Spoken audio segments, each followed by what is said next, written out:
Olá pessoal, bom dia, tudo bem? Sejam bem-vindos ao canal Daniel Lopes. É sempre um prazer e uma enorme honra contar com a sua presença. E hoje a gente traz um assunto muito importante porque alguns economistas estão alertando de que pode haver algum baque aí importante na bolsa americana e isso afetar as bolsas mundiais e talvez isso ser o ensejo que eles precisavam para talvez antecipar ou implementar desde já aquela famosa ideia do grande reset. Grande reset esse que traz algumas ideias ali meio estranhas, né? De você não vai ter nada, mas vai ser feliz. Coisas essas que a gente precisa ficar bem de olho.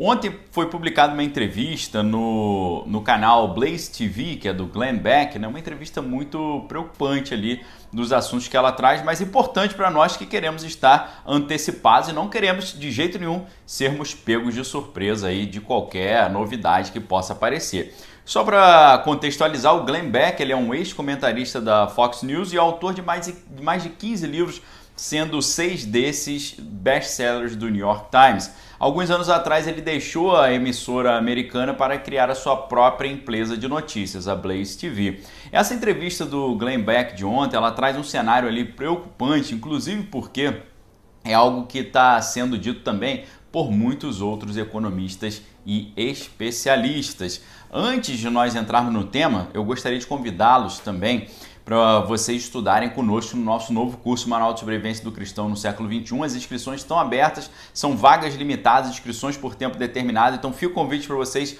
estarem conosco. Eu vou deixar o link aqui embaixo na descrição do vídeo, por meio do qual você pode se inscrever com um descontão pagando à vista no cartão ou no boleto, ou se você preferir, você pode parcelar em 12 vezes sem juros de R$ 39,90. Então vem estudar conosco. O pessoal já está entrando essa semana pegando o primeiro módulo, que é o Cristão e a Política. Você vai gostar demais. Se quiser mais informações, tem um outro link aqui da página do curso também. Fica o convite, claro, para você se inscrever no canal, caso ainda não seja inscrito. Se já é inscrito, verifique se a sua inscrição está ativa. Se gostar do vídeo, não esqueça de dar o seu like e também clicar no sininho das notificações, porque quando você faz isso, a plataforma entende que você está gostando do conteúdo e continua te recomendando. Vamos lá! O entrevistado, ele se chama Harry Dent, né? Eu lembrei até do Harvey Dent, né? Inclusive o Glenn Beck chamou o cara de Harvey Dent uma hora. Harvey Dent é aquele personagem da DC Comics, né? O Duas Caras, que ficou famoso ali na trilogia do Batman lá do Cavaleiro das Trevas, que filme muito interessante, trilogia interessante dirigida pelo Christopher Nolan, né? No papel daquele promotor, né? Que acaba virando do mal, né? Depois de um tempo. O economista, o entrevistado, né, que é o Harry Dent, não Harvey Dent, o Harry Dent, ele ficou famoso por prever alguns dos eventos assim mais marcantes dos últimos tempos, como por exemplo a questão do Brexit lá no Reino Unido e também a eleição do presidente Donald. Ele é economista, tem um MBA na Universidade de Harvard e criou a Dent Research, que é uma empresa que faz ali publicação de newsletters sobre mercados e economia. Ele escreveu um livro muito interessante chamado Zero Hour, né, a hora zero, no qual ele defende a ideia de que a virada da década de 2010 para 2020 desencadearia uma grande transformação global, uma vez que haveria ali uma rara convergência de ciclos econômicos e demográficos. O resultado desse confronto, né, de ciclos seria uma grande crise econômica e social que seria até, segundo a perspectiva dele, maior do que a recessão dos anos 2000 e talvez até superaria a própria crise de 29. Segundo Dent, nós estamos entrando naquilo que ele chama de economic winter, né, ou inverno econômico. É claro que a crise sanitária de 2020, a recente situação curiosa de um grupo de pequenos investidores vencendo ali os grandes do mercado, mostram para o Harry Dent que as suas previsões estavam corretas mais uma vez e que o grande baque pode estar chegando nos próximos dias. Ele chegou a falar em 45 dias, esse baque aí de uma bolha econômica do grande débito que tem sido criado com a impressão desenfreada de dinheiro para saldar aí os problemas gerados pela crise sanitária de 2020. Na entrevista com o Glenn Beck, ele deu ali mais informações sobre o que ele acha que está chegando nos próximos dias. O Glenn Beck, ele começou, o entrevistador, né, ele começou dando exemplo de quando o George Bush, por exemplo, violou o livre mercado para salvar o próprio livre mercado, né, entregando trilhões de dólares para tirar os bancos ali da possibilidade de falência. E esse argumento, né, já seria um grande sinal de que as coisas já não iam bem desde aquela época do Bush, não iam bem na questão dessa bolha que estava sendo criada.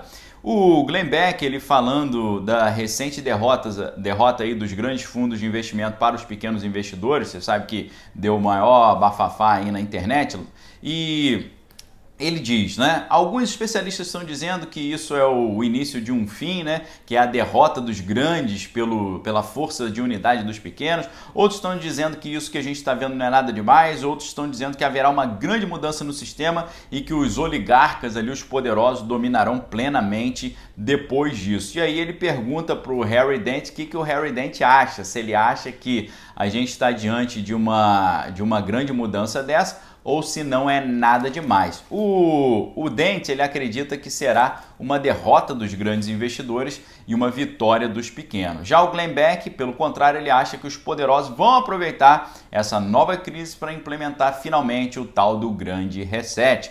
Lembrando que um dos motos do grande reset, como eu já falei, é você não vai ter nada, mas você vai ser feliz. Para Dent, né, o economista, nós estamos num ciclo semelhante ao que aconteceu, por exemplo, na época da independência dos Estados Unidos, quando a monarquia inglesa foi derrotada. Ou seja, para ele é a época em que os poderosos são derrotados pela unidade dos pequenos, do cidadão comum. E ele acha, o economista, que agora é a vez dos bancos centrais serem derrotados pelo investidor comum, o Banco Central perder força, né, e o povo começar a ter mais liberdade para agir sem as interferências aí dos diferentes bancos centrais. Só que aí o entrevistador, o Glenn Beck, ele lembrou, né, que o Banco Central americano tem ali continuamente a prática de imprimir dinheiro do nada e literalmente está investindo em grandes empresas, né, escolhendo as grandes empresas que serão salvas, né? E você sabe como é que vai terminar esse negócio aí de imprimir dinheiro adoidado, né, para salvar as grandes empresas e fundos, né, que eles chamam de empresas que são too big to fail, né, são grandes demais para falir. Você sabe, né?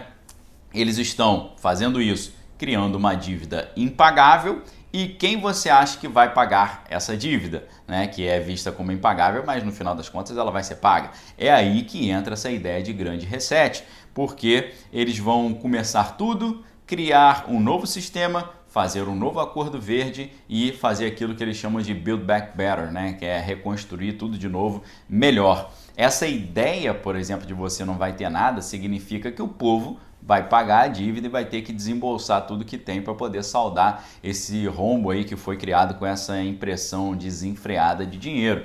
E é claro que para isso a presença e o fortalecimento dos bancos centrais é fundamental, porque são exatamente os bancos centrais que precisam implementar essa mudança, esse novo acordo para poder saldar essa dívida monumental. E o curioso é que nós vemos um discurso sincronizado entre os bancos centrais mundo afora, com o mesmo discurso ali, as mesmas propostas, as mesmas ideias, as mesmas sugestões. E aí que eu pergunto, qual é o maior obstáculo ao poder dos bancos centrais, né? Lembrando que para o Harry Dent, o grande poder que seria derrubado nesse momento, nesse ciclo, seria os bancos centrais. Então, os bancos centrais já sabem disso e, ao contrário, né, de deixar o povo se levantar e tirar deles a força, eles estão se fortalecendo. E aí eu te pergunto, qual foi o grande instrumento criado pelo povo para poder fazer frente à grande força dos bancos centrais? A resposta clara são as criptomoedas descentralizadas, né, os bitcoins, ethereum e outros blockchains aí da realidade, né, que foram criados ali depois da crise de 2008, aquela crise da bolha imobiliária, e o povo ficou num prejuízo fenomenal, enquanto os grandes bancos e empresas receberam trilhões de dólares do governo para salvar os seus negócios, e o povo ficou a ver navios. Depois disso, como uma forma de reação do povo contra essa parcialidade, né, da distribuição da renda, eles criaram essas criptomoedas, mais especificamente a saber o Bitcoin. E aí, o que os bancos centrais fizeram então para não perder esse poder? Eles utilizaram a ideia da própria moeda digital para criar a sua própria versão dessa moeda, as CBDCs, ou Central Bank Digital Currencies, né? As moedas centrais digitais dos bancos centrais, que usam uma atmosfera, uma publicidade, uma propaganda de uma moeda digital para criar um sistema que na prática é totalmente diferente, porque é centralizado e por meio do qual eles vão saber tudo que todo mundo tem e tudo que todos estão fazendo com o seu dinheiro particular, com o seu próprio dinheiro. Sem essa moeda digital centralizada que vai substituir o dinheiro físico, é impossível implementar a proposta do grande reset e conseguir fazer o saldo, né? Saldar essa grande dívida. Para o grande reset funcionar, é necessário fortalecer os bancos centrais, dando maiores poderes a eles e implementando uma moeda digital centralizada e enfraquecendo as moedas digitais descentralizadas. Sabe quem faz isso tudo ao mesmo tempo? Fortalece os bancos centrais, abre a possibilidade de uma moeda digital e também enfraquece as moedas descentralizadas? Aqui no Brasil, quem faz isso tudo aí ao mesmo tempo é o nosso já famoso conhecido aí, o Pix, né? O Pix, ele enfraquece os bancos tradicionais e confere enorme poder ao Banco Central. Se você ler o famoso livro do Gary Allen, que eu vou deixar um link aqui para você poder adquirir, que tem na minha livraria, você sabe a importância dos bancos centrais para a implementação de políticas de abrangência global. E aí eu pergunto para vocês, por que o Pix enfraquece os grandes bancos e as empresas de adquirência?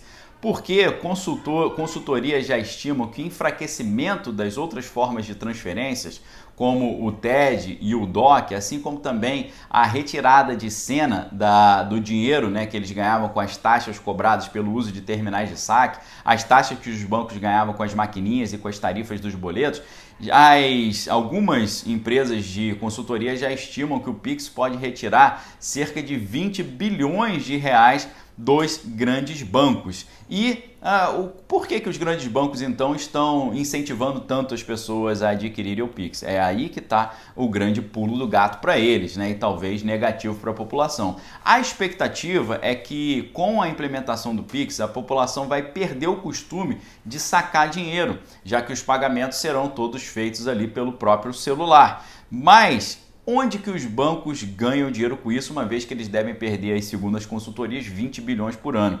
Eles têm esse interesse porque o Pix ele diminui os ganhos dos grandes bancos, mas ele também diminui os gastos dos grandes bancos e vai rápido ali na linha de eliminação do dinheiro físico, que é algo que parece que está todo mundo querendo fazer mundo afora. Com o Pix, a tendência é que as pessoas deixem de ir às agências bancárias, perdendo esse costume de fazer isso. Assim, os grandes bancos vão economizar com a redução dos aluguéis das agências, né, do espaço físico das agências, que tem suas despesas ali com conta de água, conta de luz, IPTU, e a redução do número de funcionários. Então eles vão deixar de ganhar, mas vão deixar de gastar também e vão continuar implementando essa ideia da retirada de cena do dinheiro físico. O detalhe, né, é que o que a gente entende disso? A gente entende que o processo de implementação desse grande reset está acelerando a cada momento, e se tiver realmente uma bolha estourando aí nos próximos 45 dias, segundo esse especialista, é bom a gente ficar atento com relação a isso. É claro que é por isso que as pessoas estão procurando mais as criptomoedas, é por isso que os metais preciosos, que são entendidos como reserva de valor, estão sendo valorizados, porque as pessoas já estão sentindo que isso vai acontecer e estão indo para um porto seguro ali, estão tentando garantir uma reserva do seu valor, alguns ali investindo em imóveis, outros tentando ficar off the grid, né? Ou seja, fora da rede tradicional, tendo uma casa sustentável mais no campo ali, tendo uma própria produção de alimento sustentável ali, tendo uma horta, né? Um galinheiro, né? Um açude com peixes ali, um pomar, podendo ter um mínimo de autossuficiência para poder estar fora dessas oscilações estranhas do mercado. Agora, a Bíblia já dizia que no final dos tempos tudo ia ficar meio estranho, e chega ao ponto de dizer que as pessoas não poderiam comprar e vender se não tivesse um token, se não tivesse uma espécie de marca, uma espécie de símbolo, né? Será que é isso que a gente está vendo acontecer agora, que não vai ter mais dinheiro físico, você vai ter que estar cadastrado nesses tokens aí para poder fazer essas trocas? Provavelmente é isso que está acontecendo e por isso a importância do curso Manual de Sobrevivência do Cristão no século XXI, que é exatamente isso que a gente precisa pensar, porque todas essas coisas estranhas que os especialistas têm falado que podem acontecer, a Bíblia já falava que ia acontecer, ela já diz o caminho para você sair fora dessa. Se você quiser entender melhor, fica o convite aqui embaixo, primeiro link, vem estudar conosco no Manual de Sobrevivência do Cristão no século XXI, tá bom? Pessoal, a gente volta mais tarde aí com mais informações. Lembrando que a primeira proposta que o novo Congresso está trazendo, com a nova presidência da Câmara e a nova presidência do Senado, qual é? A autonomia do Banco Central brasileiro. Será que tem a ver com essa história toda aqui, de fortalecer os bancos centrais para implementar as moedas digitais e fazer o grande reset, o novo acordo verde funcionar? Eu acho que sim. Então vamos ficar de olho porque tá tudo caminhando em direção a essa nova realidade aí, tá bom? Vamos ficar atentos, que Deus nos proteja dessas doideiras aí, que você receba aí bênção na sua vida econômica, na sua vida financeira, na sua casa, que Deus possa fazer você prosperar e nos guarde nos esconderijos do Altíssimo, na sombra do Onipotente, nos livrando de todo mal aí em nome de Jesus, tá bom? Fica o convite para se inscrever no curso, a gente se vê mais tarde, se Deus assim o permitir. Forte abraço, fique com Deus, examine todas as coisas, retenha o que é bom. Valeu, até mais tarde!